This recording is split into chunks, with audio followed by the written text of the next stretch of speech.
Hi everybody, it's Kara and I am back with a video today. I have actually taken, I think, a couple weeks off from making videos. I've just been kind of relaxing, work's been a little crazy, and I just kind of needed a break. So I took some time off. I've been playing around with my art journal and doing a couple other things that I'm going to be sharing with you guys in some videos.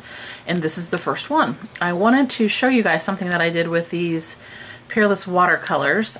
These are the ones that I showed you guys before, and then these are the ones that were on back order. They're the Pretty in Pink set. There's 6 different sheets of kind of pinks and purples. They're really pretty, and I'll show them to you in a minute. And then this is the original one that has the color in between pages and then listed on this side. And I really like these. I think they do some really gorgeous, create some really gorgeous watercolor effects because I've tried them out. But I was having a really hard time using them like this. So I looked on YouTube and I saw some palettes or whatever you want to call them that people had created and decided that I would make one. So I kind of had a little traveling kit of these colors. But the ones that I saw on YouTube were made basically from like watercolor paper, things like that.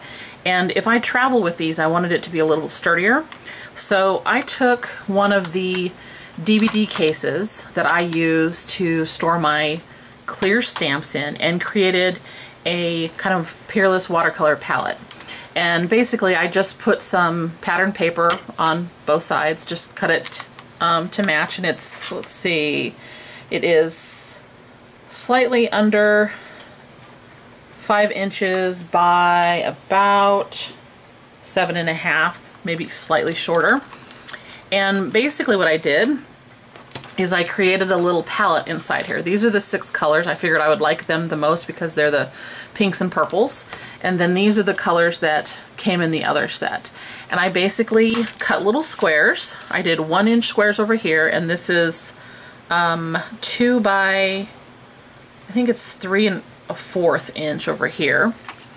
And you can see where I cut that off. Just took a little bit of the color. I adhered it to watercolor paper because I knew I was going to also kind of color the sample down there, and I wanted to see what it would look like on watercolor paper. I adhered it with this adhesive runner because I'm hoping that when I need to replace this, because this is that one where I can remove it normally, I'm hoping it'll be easier and I can just take off the square and put in a new one. That's what I'm hoping. We shall see how that works out. And then basically I, if you can see, wrote the name of the color and then took a water brush pen, and just put a little bit of the color down so I could see it.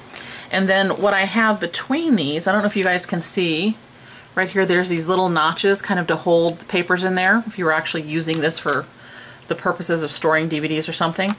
I put a piece of that acetate in between. So if this set or this set happens to be wet when I want to close it up, I just stick this in between here when I'm all done on both sides, and it protects the colors so they don't mix. So that's what I did. I've actually used these watercolors. As you can see, I've used this blue in particular. This makes a gorgeous sky background on quite a few cards that I've sent off, and I'm going to try and recreate for later videos. But I just wanted to kind of briefly share this with you guys so you could see this in case you wanted to make one for yourself. I did fit the 15 colors over here. I may redo this side if I get any more, but for now I'm pretty happy with just these colors, and I think it worked out pretty great. So if you guys have any questions, leave them down below. And as always, thanks so much for watching, and I hope you're having a great day wherever you're at. Bye everybody!